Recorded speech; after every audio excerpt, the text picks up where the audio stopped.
I just am excited about what we get to talk about today, but last week we had a guest speaker, Curtis, who was here, Curtis Barnes, who's one of my favorite human beings in the entire world. And I love Curtis, and he did a great job. I didn't get to hear him until Wednesday this week, but he talked about Acts chapter 1 and persecution and specifically suffering and how we deal with that as part of life. And such a good job. On some reason on Wednesday morning, I really needed to hear that. It was like a great focusing kind of wake up, get focused kind of message. And if you haven't listened to him, it's on our website. It's also on our YouTube. Just you can search for Bayside, Woodland, and just it should pop right up. But very worth hearing. But we are in no rush to go through the book of Acts any more than we are the book of Matthew. So believe it or not, I'm going to come back and touch on a couple of the verses he already did because I got a different angle. I feel like it's the right season to talk about it. And it's thematically not going to go away as we go through the rest of the book of Acts. And it's so, I don't know if good's the right word, but I'm so excited to get to talk about it. I think just because it's true. It's one of the things that God wants us to understand about life. So before we get like full blown into that, I just want to point out something that is oftentimes said, and maybe you know this, but maybe you're newer to Christianity, you haven't heard this, but there's an element of which the conversation is that persecution spreads the church. There's an old saying about a guy named Tertullian, who you're not supposed to know that name, but he lived in like the 300s. And he said that the blood of the martyrs were the seeds of the church. And that was because he lived in a time during the Roman era when for the first 300 years of Christianity, they were a super minority and they were everybody's favorite whipping boy. If anything went wrong in the country, the world, or with the weather, they blamed the Christians.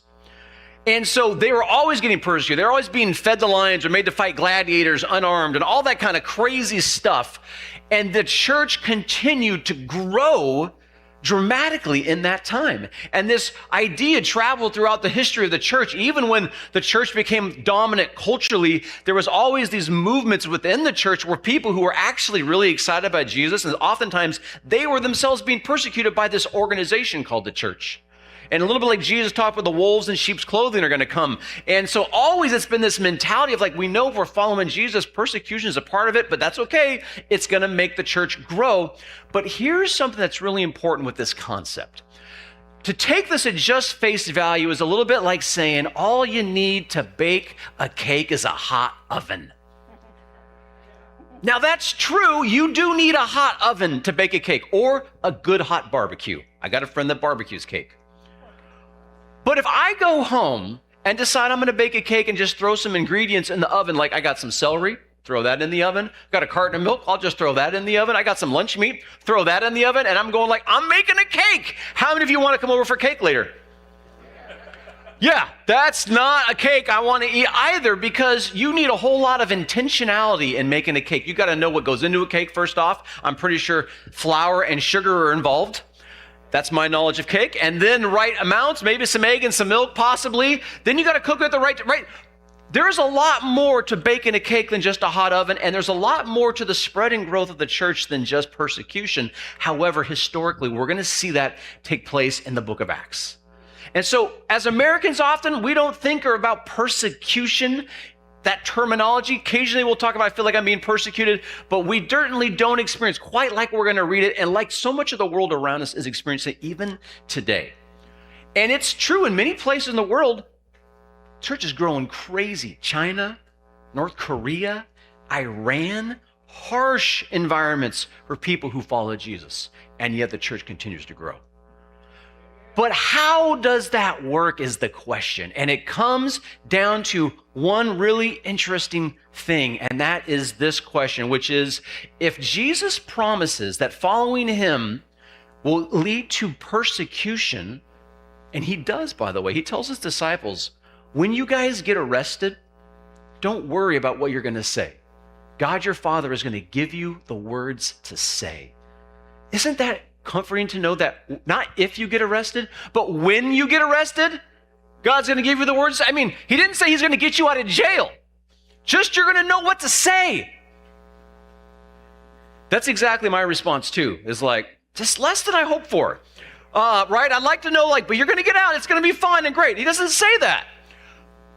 But Jesus says it's going to come. So here's the big question. Here's the looming question. Here's, I think, often our question and our kind of a culture question is, if that's the case, what is my incentive? Anybody feeling a little undermotivated to follow Jesus right now?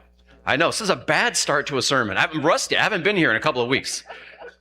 We're like, but what in the world is the incentive to be a follower of Jesus if he's like, by the way, when you go to jail for following me, you're like, is that optional? Is there a different path? Is there like a B grade versus A grade that I can opt for? I mean, how about just house arrest? Can I do that? I mean, what is the incentive? Like, what is my incentive to be good if good is difficult, right? Or good is kind of vague, but what is my incentive maybe to be godly? To be like Jesus? Like, what is my incentive to be faithful to God if it feels like I've got a God who never fails, but not failing means I go to jail for following him? Doesn't always work out to equal a white picket fence and 2.6 kids and a couple of cars and a nice retirement fund. Sometimes it means dying young. So I'm just trying to be really realistic here as we get into the book of Acts, because I want us to read it the way that we're meant to read it, as opposed to how we filter it as Americans. Because it's our natural tendency to do that. And because I read an email this week all about incentives. And it was a really good email, to be honest with you. The guy's a great writer. I can't remember his name, but you're going to see it here at the minute. It's Adam something. It's like really maybe Italian sounding. I can't figure it out. But he was writing about this, and he quoted this survey that was done by sociologists in the United States. And it was interviewing people all across America who come from any number of backgrounds about, what do you believe about God? Like, what's your God like? And so they interviewed Christians and Catholics and Muslims and Hindus and secularists, or I'm not religious, I'm spiritual, or agnostics. I mean, everybody. They just interviewed as many people as they could find. And they're looking for, like, what's the common ground or the most common answer about what is God like and who is God like and what do you believe about him? And so they came up with a phrase, or they kind of coined this title for what they found. I'm going to give you the title before I read you the quote. The title is this. They called it Moralistic Therapeutic Deism. Now, I don't know if you're like me. I love a good 5-cent word. And if you put three of them together, you get 15 cents. Right? So how great is this statement right here? Moralistic Therapeutic Deism. Just turn to your neighbor and say it like you know what that means. Moralistic, therapeutic, deism. Feel the power. They came up with this phrase, and it's a killer phrase, and we're going to talk about it quite a bit, so I just hope they get stuck in our heads a little bit. For one, I got to remember how to say it correctly. You'll probably have to correct me. Here's the quote, though. He says in the article, he said, most people interviewed, most of them believed that God is like this cool dude who floats in the sky and wants everybody to be happy and to get along. And if you ask him nicely, he might help you achieve your goals. But otherwise, he's mostly busy floating. I love that last phrase right there. He's pretty busy. He's got a lot of floating to do. Fortunately, this celestial butler is not super specific about what you should and shouldn't do, and he doesn't really speak unless spoken to. Now that is an incredibly good summary statement of what all of us in this room have probably believed, or how we have treated God at some point in time. And maybe even still, when push comes to shove to this day, that is how we think about God. But this is not Christianity. This is not following Jesus. This is moralistic, therapeutic deism. By the way, moralistic, right, means rights and wrongs. What's the good things to do? What's the bad things to do? Right? Therapeutic is like, oh, it makes me healthier. It makes me happier. Right? Deism is a belief that says there's a God who created everything. And that's why the earth keeps spinning on its axis, why we have appropriate seasons every year, why we keep going around the sun and it doesn't burst into flame or fall apart, why life works. But then that God created all and took a step way over here and he's like, it'll be fine. And he doesn't really pay attention. So just so you know the terminology a little bit there, that's what he's describing. And what's really interesting, when he describes that statement right here, he says, he wants everybody to be happy and to get along. Like, that's a great piece of what we talk about. That's the most comfortable place to land in America if you ever talk about God. Like, what is your God like? Well, he just wants us to love each other. Oh, yeah. Everybody's on board with that, by the way, except for a few radicals in the extremes. Everybody is on board with a God that just wants us to love each other and get along. And frankly, that's how most of you think about heaven. What happens when we die? We go to a place where we all just kind of love each other and get along. And our dead pets are there. Oh, I know that one hurt a little bit, didn't it? That's not Christianity, by the way. That's moralistic, therapeutic. Say it with me. Deism. Okay, good. I'm going to take that as agreement. Now, he's not done in this article because here's one more place. Like, this is like the theological / sociological side of it, but here's the psychological way of talking about this. It says, on the psychological side, we call this discovery the illusion of explanatory depth.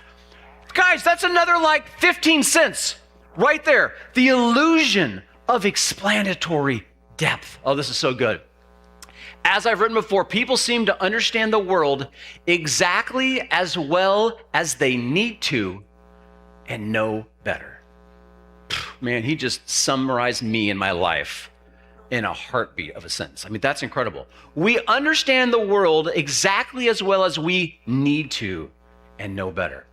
Everyone knows how to use a toilet, for example, but they mistakenly think they also know how a toilet works. Come on, shake your head. This is true. Now, don't be wrong. You might be a plumber and you're like, I totally know how a toilet works. 80% of us are like, yeah, you push the button and all that stuff disappears and it goes into a void somewhere that nobody else ever thinks about or has to deal with again. But there's some of you that know, like, no, that's not how that works. But until that thing breaks, we're all like, that's how it works. And then we're like, oh my gosh, it broke. Why did it break? How did it break? What sentence broke? I don't know. You call the expert, right? Because I don't need to know. Same reason I don't know how my toaster works. I don't understand how the microwave works. How many of you remember the first time somebody told you that there was something saved in the cloud? And you're like, really? How'd they figure that out? Something in a cloud? No, not in a cloud. The cloud. I mean, right? It's just like, we understand exactly what we need to. And here's his point. This also applies to Jesus. This applies to God. This applies to our Christianity. As long as we kind of are like, I get that God loves me, and loves me means he wants us all to get along and be happy. That's everything I need to know. God forgives me. It's everything I need to know. I'm happy. I don't need to know any more than that. I'm good with just that amount of information. That's most of us are going to land right there unless we do something more than that, because this is the temperature of the culture and the country that we live in. It's the most comfortable place to be in agreement with the biggest number of folks and the messages that we're going to hear all the time. So the question is this: do you want to be more than a moralistic therapeutic deist?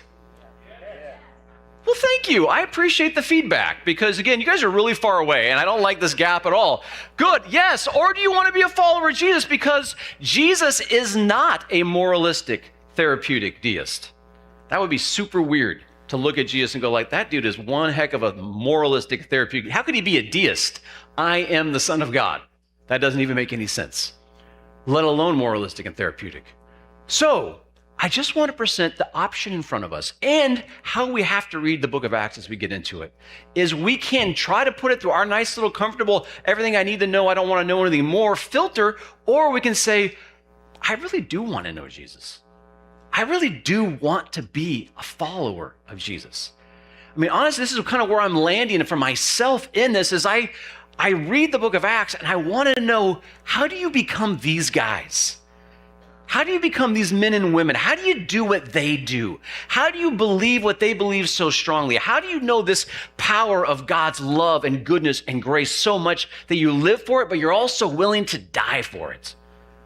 Like, how do you become that? Because it's really easy on any given Monday or Wednesday or Saturday to just kind of float with my culture and go like, there's a lot to say for moralistic therapeutic deism. It just means we're going to have to be intentional. We're going to have to push back against our own thoughts on what feels natural to us a lot of the time. So, all that to be said, who's ready to actually read the Bible? Yeah, I know that. Good. Right answer. So, right answer, everybody. Okay, so Acts chapter 8, verse 1. Saul was one of the witnesses, and he agreed completely with the killing of Stephen. Stephen is, remember, the first Christian who's killed because he won't stop talking about Jesus. Saul is there, and he's just like, I love it. Let's do more of that. A great wave of persecution began that day, sweeping over the church in Jerusalem, and all of the believers except the apostles were scattered throughout the regions of Judea and Samaria. Now, I just want to remind you, when you read a verse in the Bible, it is written by human beings, by men and women, who are inspired by the Holy Spirit. Right? So they write in a language to an audience of people talking to people, God talking to people, but he writes in a way that is just like you and I talk to each other. He's not writing in like a black and white, concrete, everything is exactly what it means, even exaggeration. So when it says that there's this great wave of persecution and all the believers fled Judea and Jerusalem, don't actually read all as meaning all. Like it's not just the 12 apostles left in Jerusalem. Just want to remind you this. We read the Bible. It's written in normal language, the way we talk to each other and know these things, because this is going to be really important here in just a minute. But you've got this persecution. And when it happens, a lot of people are like, time to get out of Jerusalem, which is where the only church, Christian church in the entire world is in that moment of time. There's only one church in the whole wide world. It's in Jerusalem. It's 20,000, maybe 30,000 people. And they're fleeing the city and they're spreading throughout the state and the counties around them, except for the apostles. Now, remember what apostle means, by the way, too. Remember how apostle is like a special title? Jesus had his 12 disciples, but he called them apostles. And apostle means sent ones. I'm going to send you out. You're going to go all the towns and villages. And you're going to tell everybody the Messiah is here. The Christ is here. He's coming, right? You're going to prepare everybody. You're going to be sent. You're going to go. And in this case, the goers are staying. Did you notice that? So the apostles are staying where they're at, but everybody else is going. It's going to be important in a minute. Verse 2, some devout men came and buried Stephen with great mourning, but Saul was going everywhere to destroy the church. He went from house to house, dragging out both men and women to throw them into prison. So kind of a little side note, but an important one. Here you have Stephen who's been killed. His body is there. They're going to take his body. By the way, they're going to drag it outside of the city of Jerusalem. They're going to take it to a place where they take all of the city's garbage, and they're going to dump his body there with all the dead animals and the prisoners that get crucified. It's where they take them all. It's the garbage heap. They set it all on fire. They burn it. It's a horrible place. It's called Gehenna, and it is a place that becomes synonymous with the afterlife where bad people go. We generally call that hell. They call it's that valley where we burn our garbage and smells like decaying corpses. Kind of a picturesque way to do that. But that's what's going to happen to Stephen. That's what's happening to his body. Now, here's the thing about Stephen at his death. When he died, remember he saw Jesus? He had a vision. He's like, oh my gosh, I see Jesus. I see the Son of God standing at the right hand of God the Father. And then they all freaked out, threw stones at him until he was dead, which means that Stephen is in a great place right now. He's already in heaven. He's now officially, formally hanging out with Jesus in glory. But his body's still here. Should we be worried about what's going on with Stephen's body? You know what's interesting? Their answer is yes. I don't think it's for Stephen's sake. But they're not settling for simple answers like, oh, well, no big deal. Stephen's in a better place. You know who does that? Moralistic, therapeutic deists. How do I comfort myself? He's in a better place. What kind of better place? Place where everybody gets along and you get your dog back. This is very different. They're like, no, this is a tragedy. Our friend has been murdered. And he's in a better place, but we're not. We're here on earth in the middle of persecution. How are we going to treat and honor our dead? We're going to go reclaim his body. We're going to have our own funeral. We're going to celebrate and remember his life. Because it's part of how we are experiencing this life as much as we're looking forward to that life. And it's really important to understand this. It's not about the simple answers, and it's not about the simple comforts. It's often about both. The tough questions, the tough answers, and the simple ones and the good ones. But they are risking their lives in many ways to go and do this because they understand that this is appropriate for us to appreciate what has happened to him and also what is happening to us. Meanwhile, Saul is going crazy on the church. He's there and trying to destroy the church. And just remind me, I want you to answer this question out loud, but remind me, what is the church? Thank you. Ward from the back row, loud and projected, so good. Yeah, the people. Who are the people? You are. I am. We're the church. That's who the church is in the Bible. It's the assembly. It's the people who come together as followers of Jesus. It's not cathedrals. It's not big buildings, right? It's the people are the church. Saul is trying to destroy the people who follow and worship Jesus. The people who are filled with God, the Holy Spirit. He is taking people and throwing them in prison and hoping and voting for their execution. And by the way, here's how it goes if you get arrested at this point in time.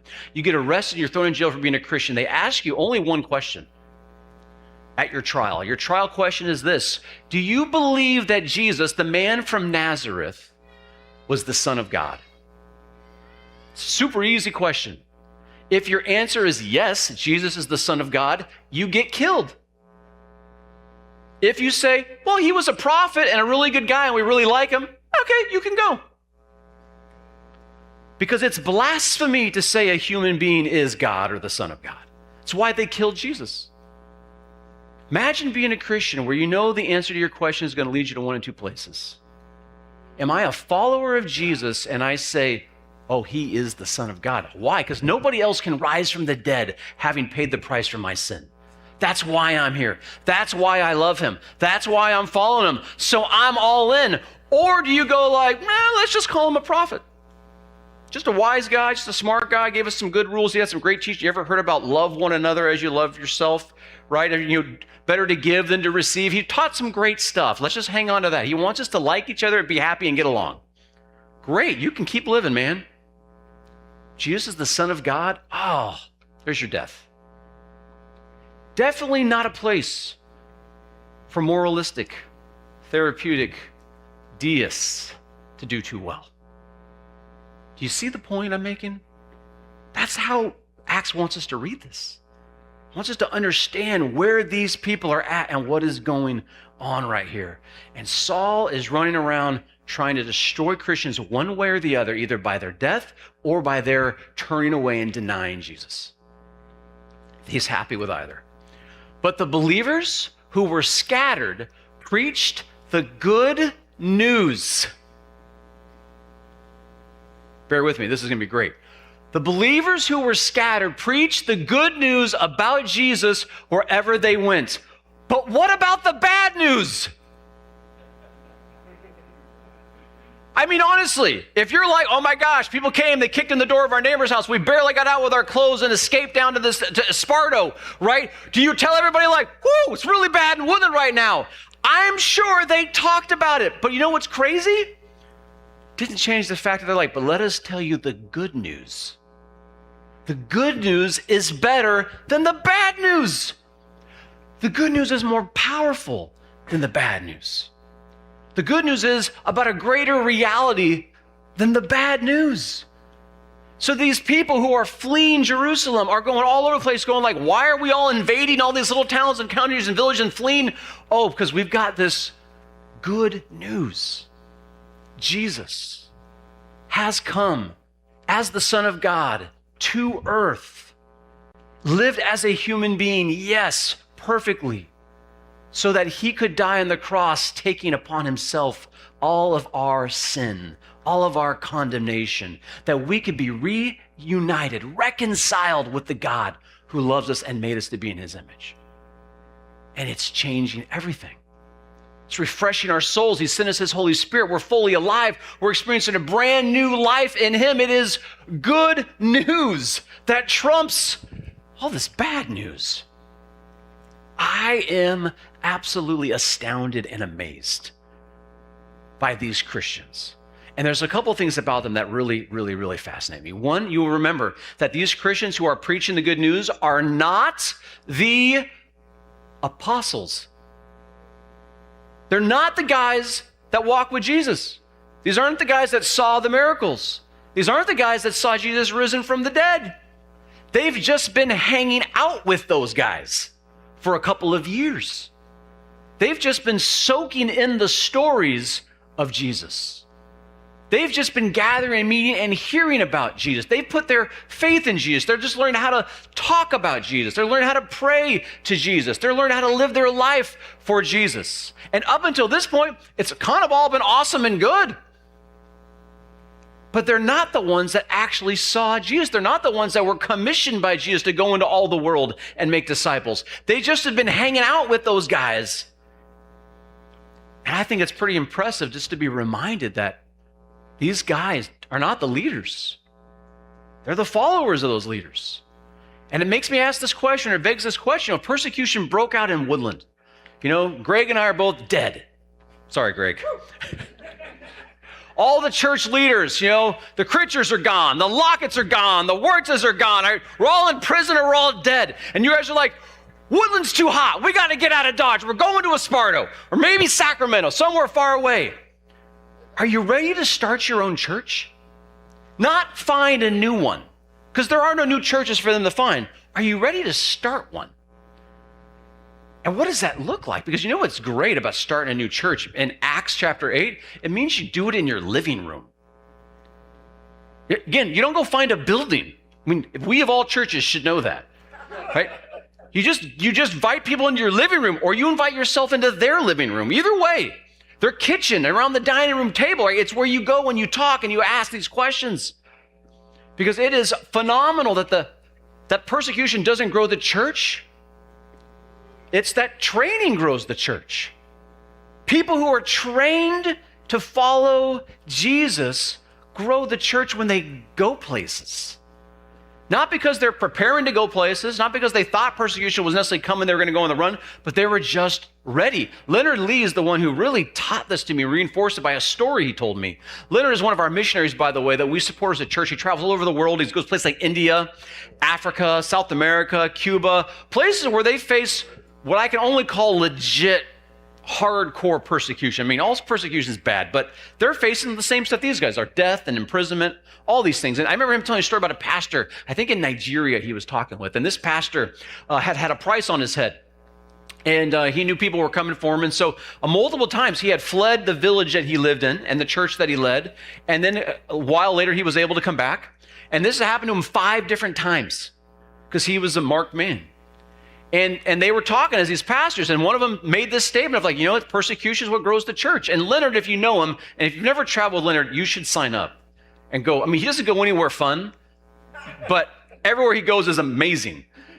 And he has a way in multicultural environments I don't know how to understand, but he does. It makes me nervous every time I watch him do this, but he pushes back and he pokes what he calls the bear. And he poked the bear in this one. He's like, let me ask you, is that true? Is it true that persecution is what is growing the church? And he asked that pastor, you told me you had to leave your church 5 times. When you came back those 5 times, had it grown? And he said, no. In fact, it had spread and almost disappeared. People weren't meeting together. They weren't worshiping together. They may be reading their Bibles on their own, but even that was becoming sketchy. And he said, well, why not? And he says, because the answer comes down to this: are we training everyone in our church to actually follow Jesus, but also to disciple others? The very thing that Jesus says to do, to go and make disciples. Do we know how to make disciples? Do we know how to teach people how to pray? Do we know how to teach people how to share the gospel in a simple way? Do we know how to share our own story and our own testimony of what God has done in our life so that we could teach someone else how to share their story of what God has done? Do we know how to pass on our faith if it came down to us? And then I don't think, honestly, most of these people did this as individuals. Oh, we're going to read about one dude named Philip who runs around like an individual because God does. But most people are going in 2s, 4s, 10s, even dozens, fleeing together as house churches. Great thing to do faith together, for sure. But the question is, are we prepared? And here's the thing. If your answer to the question is like, I'm not prepared to go start a church in another city, you know whose fault that is? That would be mine. And the leaders of Bayside. I don't want to take all the blame. That's our job, is to prepare and train you. Now, if we put together training and you don't come, that's on you, right? So that's fair all the way across the board, I think, right? Let's just be honest. That's how that works. But this is key because so much of what we are doing, what our life groups are about, those things are places where we come to do not just life together, but where we get into God's word together, we pray together, we learn how to do these things together. When we end every sermon with that, silly question of like, what did you learn today and who are you going to share it with? That's training, but you have to do it. You have to decide, this is worth sharing. There's someone I'm going to talk about this with. I'm going to start putting my faith into words because you might mistakenly think that you know your faith because you know how to flush the toilet. Right? Going back to that metaphor, don't lose me on that one, right? Back there. You know how to flush the toilet, but when it doesn't flush, do you know what to do? Because I remember the first time I tried to teach junior high kids, and I'm like, I will explain the gospel now. And it was like, and the kids are like, no idea what this guy's saying. Because it took training, and I hadn't been trained yet. I just thought I knew it because I'd heard it so many times, but hearing it is not the same thing as knowing how to say it. That comes with practice, with training, with doing it in baby steps. Like these people didn't learn this in week 1 following Jesus or the apostles. They learned it over years in saturation. So let's look specifically. Acts chapter 2 tells us the recipe. It says this: all the believers devoted themselves to the apostles' teaching and to fellowship and to sharing in meals, including the Lord's Supper and to prayer. So just notice that highlighted word. First off, they devoted themselves, which means they made it a priority in their schedule. They had to figure out, how do I make time for this? And if you think your life is busy, it is. Their life was busy, though, not with optional extras. Theirs was like, how are we going to survive the winter? We got to work hard to pull it off. But they figured out, how we make time. We can make time. One of the great ways they made time, you notice one of the little clues here, what they did is, it's right there. Sharing in meals. How many of you guys stop and eat every day? Some of you are lying right now. Put your hands up. You eat every day.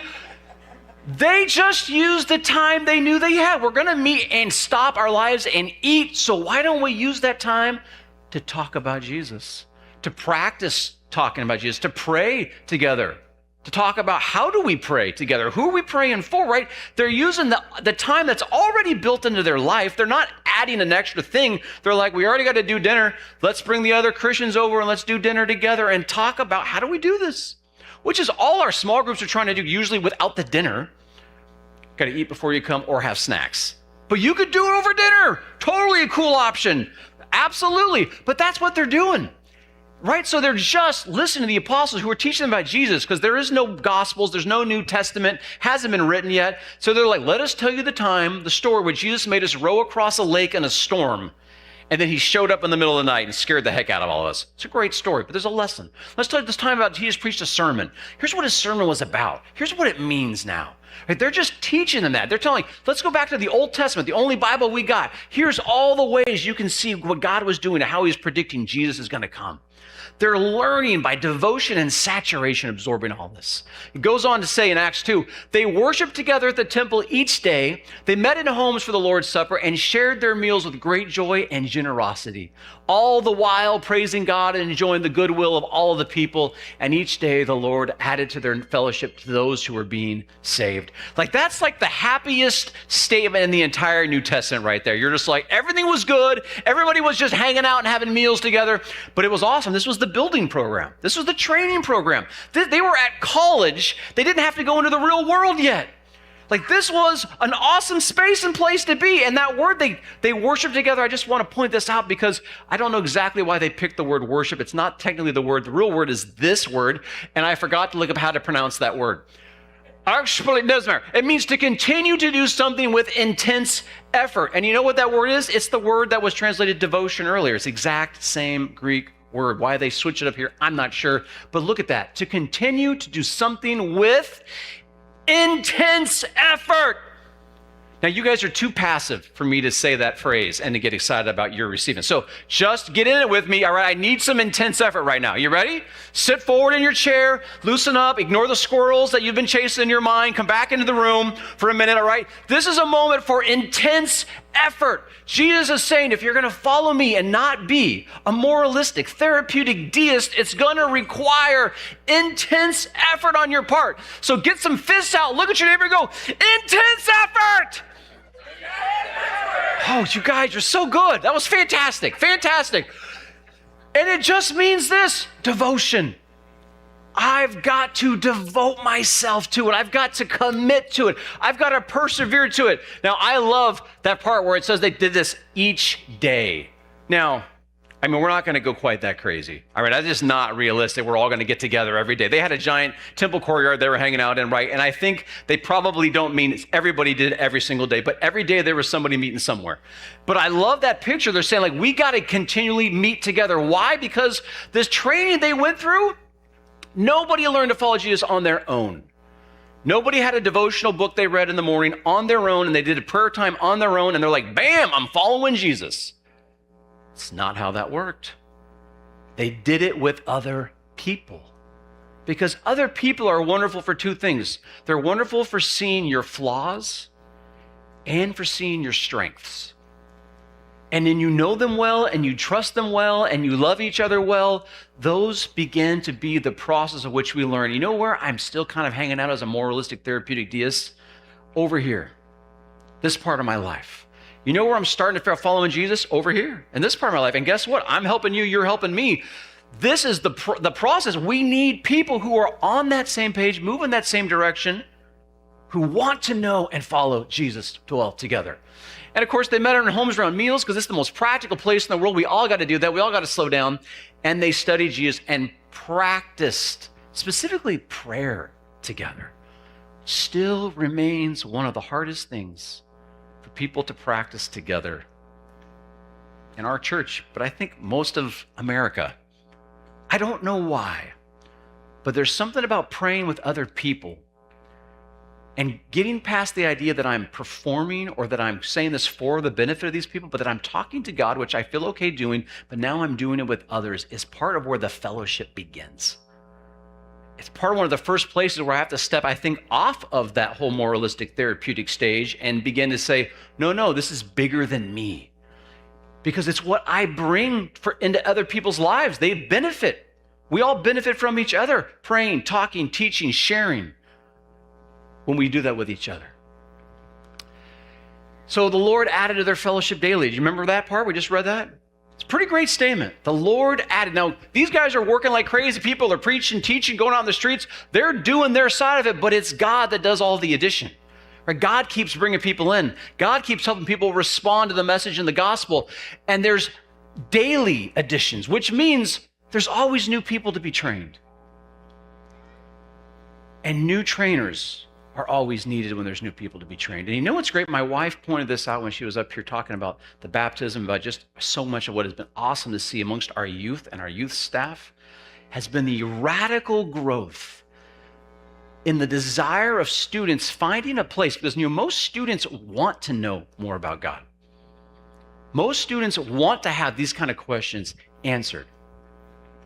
But they need people who are willing to teach them and train them and take the time to do it. And so it's been amazing to watch Danny and Adam and Mike Rossiter and John and Caroline Pereira, as well as Kyle and Shuli, just taking this time in their week, every week, to meet with these students and to talk with them and pour time in them and answer their questions and lead them and challenge them. You know, Danny has been challenging some of our young ladies to go like prayer walking. They did prayer at our Easter egg hunt with random strangers and said, hey, pray for this lady. How many of you would die if somebody asked you to do that? You're like, I don't even know this lady. And they did it, because that's the great thing. When you want to follow Jesus more than you want to be a moralistic therapeutic deist, you're like, okay, that's where Jesus is going. I can butcher prayer with the best of them. And guess what? We will. You're going to butcher it. It's totally fine. And guess what? You're going to get better, though. And the 10th time you do it, you're like, wow, one wasn't that bad. You know, I feel like I actually made sense at least. And but you know what's awesome about prayer? It has so little to do with you. Has so much to do with God. He is so good at interpreting our jumbled words into what he wants them to be and accomplishing that. But he does want us to participate, to follow him, to go where he wants to go. So here's the best part. I get to end this whole spiel by just saying two things. One, sign up for a small group. It's the best place to begin. I'm going to do one specific to this training, but I'm going to ask all of our life group leaders this semester to also teach everybody in their group how to share their own testimony and story, which is just telling the story of like, who is Jesus to you? How have you encountered him? How did you learn about his love? How has it begun to change your life? In 3 minutes or less. So it's not your life story. It's just really specific. Man, here's where the power of God has showed up in my life. And then the gospel. Also, 3 minutes or less. It's not writing a book. It's not intellectual. This is your personal experience with God, but you got to boil it down. You got to practice. Otherwise, it's like looking you right in the eye and saying, tell me how your toilet works now. And we're like, oh, you just flushed it. You're like, what if it's broken? I don't know, right? We don't want to be like that. All we need is a little opportunity. I am yelling a lot today, you guys. I apologize. I think it's the space. There's this gap where I'm standing above you. I don't know. It's not good, whatever it is. I'm also a little amped up on this topic. So join a group and you can figure out where those groups are. Most of the information is already on our website from last semester. They're mostly going to be the same. There's not going to be a ton of change. There'll be a few that pop up, but take a look. And here's the question you got to ask yourself. Which can I make work? How do I devote myself to that time slot, that group, that people, and check it out? And if there's nothing that works for you, talk to me. We will help you figure out who's someone you can meet with to go deeper in your faith, to walk this life and this faith together.